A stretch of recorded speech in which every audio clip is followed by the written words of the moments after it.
Hola gente. Bueno, soy Elio Miranda, profe de Álgebra 1 y Geometría Métrica y les quería hacer una devolución de la actividad 3 del taller inicial, que fue la última actividad que les dejé para hacer correspondiente a ese taller.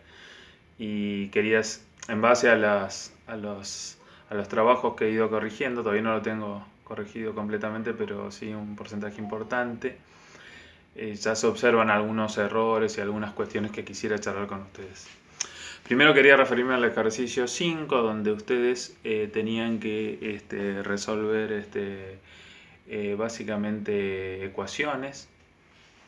En principio tenían, por ejemplo, en la ecuación CB, tenían que resolver ecuaciones de este estilo, donde ahí observamos lo que se conoce como bicuadrática. Este tipo de ecuaciones en general se resuelven haciendo un cambio de variable, y ese cambio de variable me lleva justamente a una ecuación de tipo Bhaskara. Acá ya la voy a poner, fíjense, tengo una ecuación cuadrática igualada a 0, entonces ahí puedo aplicar Bhaskara. Fíjense en que todos esos, los coeficientes, o sea, lo que está multiplicando la variable son todos números pares, 2, menos 8 y 6. Entonces puedo dividir ambos miembros por 2, o sea que no afecto la igualdad. En ese caso me quedaría esta ecuación. Calculo el discriminante para ver si voy a tener soluciones o no de esta ecuación cuadrática. Fíjense en que ahí me queda b cuadrado menos 4 al cuadrado menos 4 por c, me queda menos 16 menos 12, me da 4, positivo. ¿Qué significa eso? Que voy a tener dos soluciones de esta ecuación cuadrática con variable u. Ahí, bueno, hoy puedo calcular esas dos soluciones que vamos a llamar u1 y u2. En ese caso me quedaría 4 más menos la raíz cuadrada del discriminante, que es 4, me va a quedar 2 sobre 2 por 1, que es el coeficiente principal. Entonces, en base a esto tenemos que u1 va a valer 3 y u2 va a valer 1. Estos dos resultados me llevan a que finalmente, para conseguir las soluciones, vamos a resolver estas dos ecuaciones. Fíjense en que ambas ecuaciones van a tener solución, porque en este caso tengo la variable original, x al cuadrado, x elevado al cuadrado igual a números positivos. O sea, para que tenga solución dentro del conjunto de los números reales, que es el conjunto sobre el que en general buscamos soluciones de nuestras ecuaciones, esos números o variables elevados al cuadrado tienen que estar igualados necesariamente a un número mayor o igual a 0. Fíjense en que en la resolución de esta ecuación aplico raíz a ambos miembros. Esto me lleva a valor absoluto de x igual a raíz de 3, o sea que esto me da dos posibles soluciones. X raíz de 3 o x igual a menos raíz de 3. De manera similar, la otra ecuación que tengo me lleva a soluciones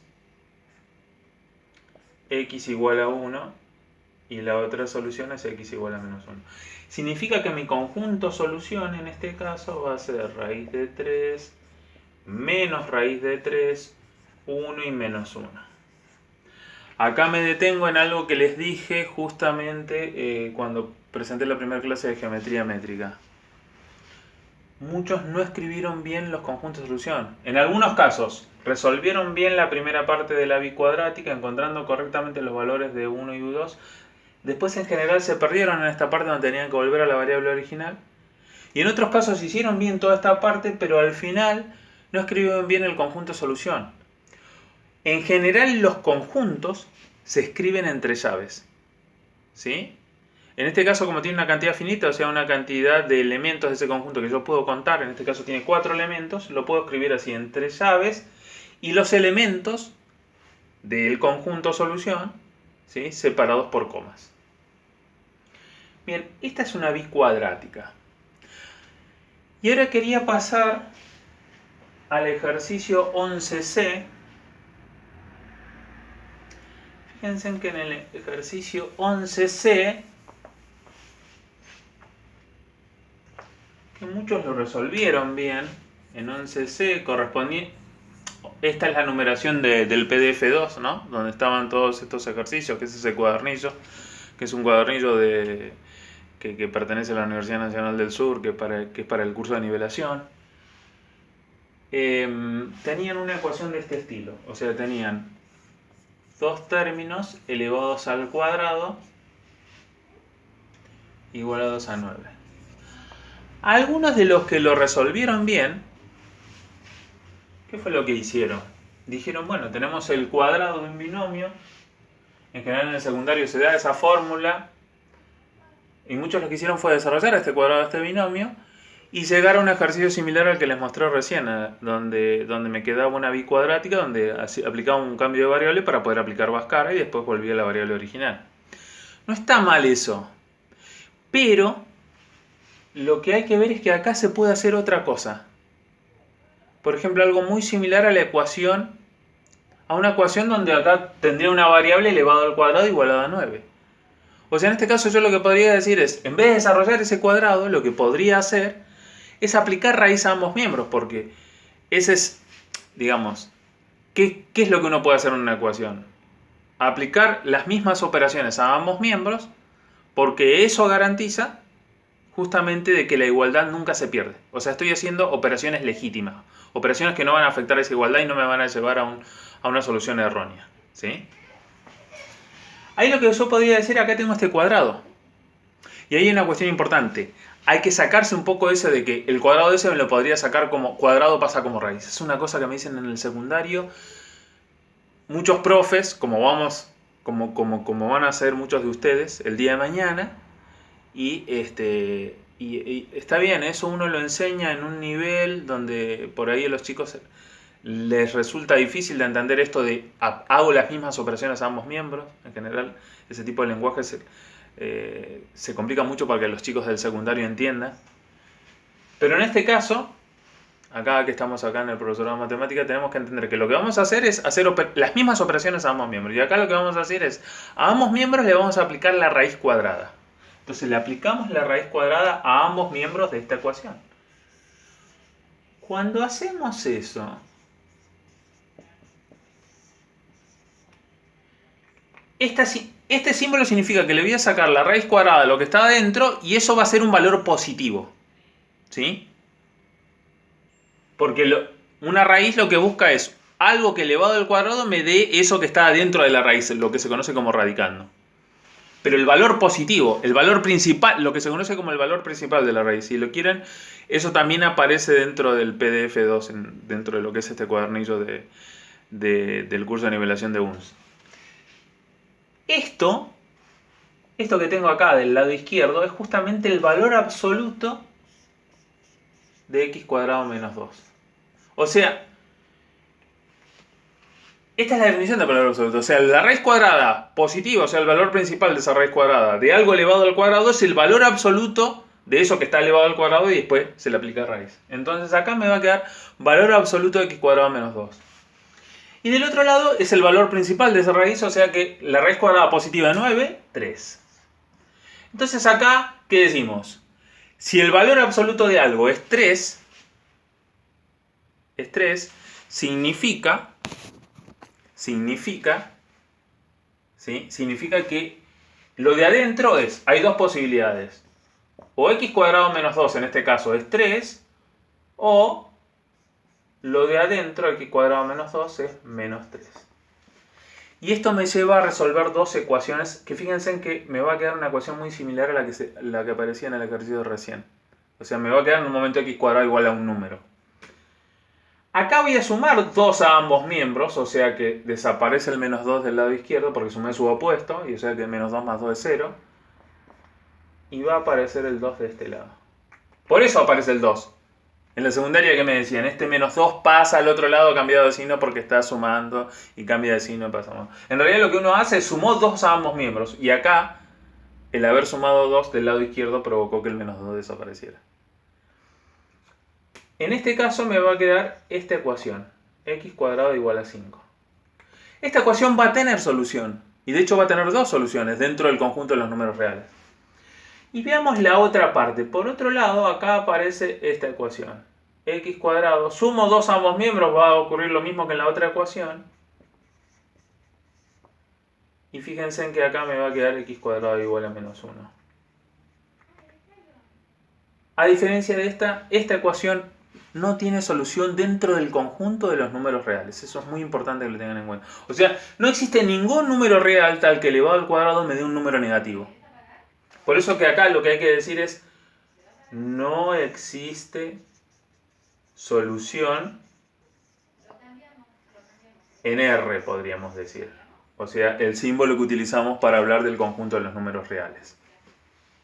Acá, ¿qué va a pasar acá? Acá sí, va a pasar algo muy similar a lo que hicimos recién. Aplicamos raíz a ambos miembros. Raíz cuadrada me queda raíz de 5. Y fíjense que en este caso me queda valor absoluto de x igual a raíz de 5. O sea que las dos soluciones, las dos posibilidades son x igual a raíz de 5. Lo de adentro es ese número positivo. Y la otra posibilidad es, si el valor absoluto de x es raíz de 5, es que lo de adentro sea menos raíz de 5. El otro número cuyo valor absoluto me da raíz de 5. Por lo tanto, el conjunto solución de esta ecuación, S, en general lo llamamos S, está formado entre llaves, escribo los dos elementos, raíz de 5 y menos raíz de 5. Esta es una alternativa. No está mal que lo hubieran hecho como lo hicieron muchos, de desarrollar este cuadrado del principio y llegar a una ecuación similar a la que resolvimos recién, ¿sí? A la del ejercicio 11b, de acuerdo a la numeración del libro, del PDF 2. Bien, pasemos al 16. En el 16... ya pasábamos a la fase, digamos, de plantear problemas. Ahí en el 16,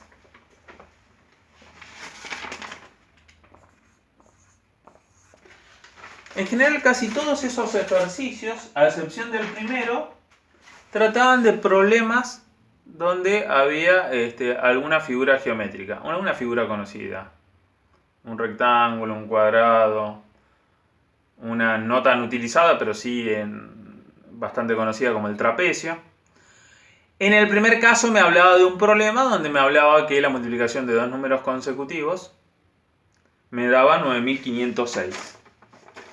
Ese era el único ejemplo, digamos que quizás era como raro a esta altura, donde por otro lado, bueno, después lo voy a aclarar, pero las fórmulas de áreas y de perímetros que utilizaban el resto de los problemas, a partir del B, C y D, eran todos problemas de tipo geométrico, o sea, con figuras geométricas, donde se hablaba del área, o sea, en la descripción coloquial del problema, me hablaba de áreas, de perímetros, ¿sí? En el primero me hablaba de esto, o sea, en lenguaje coloquial me decía el producto de números consecutivos, de dos números naturales consecutivos, ¿sí? De dos números naturales consecutivos, me da 9506. ¿Qué debería yo hacer en un problema? Que ahí en ese caso todavía no tenían lo de el PDF3 que se usó en esa actividad. No tenían bien los pasos detallados. Sí tenían un ejemplo, ya tenían un ejemplo ahí, porque ya habían visto un ejemplo dentro de la teoría, ¿sí? Porque esa es una ejercitación. Antes hay una teoría con ejemplos donde se mostraba de cómo se tratan ese tipo de problemas. Y lo que hay que hacer en primer término es definir quién es la variable. O sea, quién es ese valor que yo planteo que va a ser lo que va a representar mi incógnita, mi variable. En ese caso, x, lo primero que tendría que decir es un número natural.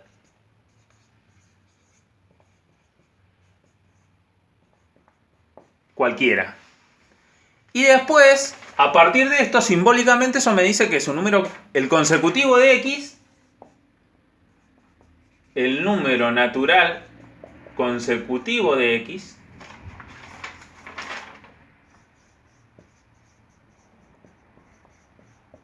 entonces, simbólicamente, en lenguaje simbólico, ¿quién va a ser? X más 1. Esto me va a llevar a plantear una ecuación donde voy a decir, tengo un número cualquiera natural. O sea, lo que me está planteando el problema es, hay un número natural, x, y su consecutivo x más 1, cuyo producto me da 9506. ¿Sí? Entonces, uno lo que tenía que hacer es plantear. Me va a quedar una ecuación x por, ahí tengo que abrir paréntesis para que multiplique todo ese número, x por x más 1 igual a 9506. A partir de acá el problema se vuelve simple. Me va a quedar una ecuación cuadrática, fíjense que acá del lado izquierdo me va a quedar x cuadrado más x. O sea que lo puedo llevar igualando a 0 esa ecuación, lo puedo llevar a una ecuación donde aplico la fórmula de Bhaskara. Fíjense en que acá, como al tratarse de un número, de un problema de la vida real, de un problema real, x no puede tomar cualquier valor. No solamente no puede ser negativo, tiene que ser entero y tiene que ser un entero positivo, o sea, tiene que ser un número natural. Entonces, la solución, de hecho, sí, cuando planteo Bhaskara me da justamente lo que va a hacer esta ecuación es darme dos soluciones. Una solución, fíjense en que les va a dar un entero positivo, o sea, un número natural, que en ese caso va a ser 97. Y después la otra solución me da un número negativo, por lo tanto se descarta por la naturaleza del problema. Y por último, para terminar con lo que era el ejercicio 5, era el ejercicio cuya numeración dada dentro de ese cuadernillo del PDF2 era 19, era el último ejercicio para hacer dentro de lo que yo llamé ejercicio 5 de la actividad 3. Y ahí, en general, lo que había que hacer era resolver inecuaciones. Y ya había un ejemplo referenciado, en página 35 de ese PDF2. Había un ejemplo resuelto donde se aplicaba regla de signos. Lo que me llamó la atención es que muchos no aplicaron regla de signos, como si no la supieran, o sea, ahí algunos me la tendrían que aclarar. Quizás lo que ocurrió es que no entendieron lo que era regla de signos, que básicamente se trata en llevar una expresión de tipo racional, una expresión algebraica de tipo racional, donde voy a tener un numerador y un denominador factorizados ambos, y justamente aprovechando que tengo una factorización del numerador y del denominador, en algunos casos puedo no tener denominador, o sea que tendría un denominador 1, lo que voy a hacer es, determinando el signo de cada uno de esos factores, tanto en la parte del numerador como en la parte del denominador, hacer un estudio de signos, y mediante la regla que vale tanto para producto como para división de números reales, ¿sí?, establecer justamente cuál es el intervalo o los intervalos donde se encuentra la solución, que es lo que en general ocurre dentro de este tipo de inecuaciones. Y yo quería por ahí mostrar un ejemplo de eso. Por ejemplo, si tuvieran esta inecuación, supónganse en que tenían otra inecuación al principio, pero después de trabajarla, llegaron a estos factores y les quedó, por ejemplo, algo de este estilo. X más 2 mayor o igual a 0 sobre 3 menos x. No basta con simplemente decir, bueno, x más 2 donde es positivo y 3 menos x donde es positivo y ya lo saco. No lo puedo sacar así nomás. No es tan simple. Muchos de los que no plantearon regla de signos hicieron eso. Pero en realidad, fíjense, si lo pensamos, en el sentido de, acá lo que está ocurriendo es que yo tengo la división de dos números reales, obviamente el divisor distinto de 0, y esa división me da positivo o 0. Y entonces yo quiero saber cuándo ocurre eso. Entonces yo lo que me tendría que plantear en principio si yo no quiero aplicar regla de signos, tendría que aplicar algo del estilo de decir, ¿cuándo el cociente de dos números es positivo? Y en ese caso lo mismo que en el producto. O sea que cuando esos dos factores sean positivos, la división va a ser positiva. O cuando esos dos factores sean negativos. Entonces yo tendría que resolver dos de esos problemas y resolver esas dos ecuaciones. Fíjense en que el problema no es sencillo. O sea, tendría que resolver esto. Se tendría que cumplir al mismo tiempo esto. X más 2 mayor o igual o mayor que 0. Y 3 menos x positivo. Y por otro lado también tendría que resolver la otra posibilidad, que los dos sean negativos. O sea, tendría que resolver las dos posibilidades y unir ya en el sentido un poco de lo que se ha planteado en geometría métrica, de lo que es la operación de conjuntos unir. O sea, unir las soluciones de esto, de estas dos. O sea, se tienen que cumplir las dos al mismo tiempo. Esto me va a dar un intervalo unido y esto posiblemente me dé otro intervalo. En algunos casos, la solución de uno de esos dos va a ser vacío. ¿Sí? Fíjense en que todo eso se simplifica mucho con la regla de signos. O sea, si no quieren aplicar la regla de signos, perfecto. Pero ojo, no basta con esto. Muchos quisieron resolver esto y decir la solución se ve a partir de esto. Ni siquiera lo explicaron. Ni siquiera con sus palabras. O sea, lo que hay que hacer es aplicar regla de signos. O sea, y si no quieren hacerlo, tendrán que resolver estas dos cosas por separado. Y si no, ir y resolver. O sea, primero, resuelven estas dos pequeñas inecuaciones si quieren. Pero solamente para ver el signo, en este caso del factor x más 2 y el signo del factor 3 menos x. Solamente por eso. Entonces, después, ¿qué tendrán que hacer? Y tomar el signo de x más 2. Fíjense en que x más 2 es positivo ¿cuándo? Cuando x es mayor que menos 2. ¿Y esto cuándo es positivo? Y acá me va a quedar 3 mayor que x. O sea que quedémonos con el signo de x más 2. El signo de x más 2 va a ser positivo ¿cuándo? Y a partir de menos 2, a la derecha de menos 2 va a ser positivo. Y a la izquierda negativo. En el signo de 3 menos x, ¿qué es el signo de 3 menos x? Y del signo de 3 menos x, sabemos, por lo que resolvimos, que va a ser positivo cuando x sea, fíjense que acá dice 3 mayor estricto que x. Lo voy a resaltar, por ahí los marcadores no andan muy bien. O sea que a partir de 3, acá está menos 2, acá está 0, o sea que acá 0, 1, 2, 3, acá estaría 3. Acá es al revés. A la izquierda de 3 es positivo y a la derecha es negativo. Lo que voy a hacer acá es hacer este producto. Por eso es muy útil esto. Porque piensen eso. Piensen que acá, y acá voy a aplicar regla de signo. Fíjense en que esto finalmente, la expresión, o sea, lo que voy a averiguar es el signo de la expresión, finalmente, x más 2 sobre 3 menos x. Y el signo de esa expresión, eso es lo que se consigue con la regla de signos. Porque lo que voy a lograr es, lo que voy a ver en este caso, que a la izquierda de menos 2 va a ser negativo, a la derecha de menos 2, más por más voy a tener, o sea, voy a tener positivo, hasta que llegue a 3. ¿Y en 3 qué va a pasar? Y en 3 voy a tener más signo de x más 2 por menos signo de 3 menos x, voy a tener negativo. En este caso, fíjense en que la solución de esta inecuación va a ser el intervalo que va a ir desde menos 2, lo va a incluir porque menos 2 anula el numerador, hasta 3. Un solo intervalo. Y ahí queda abierto.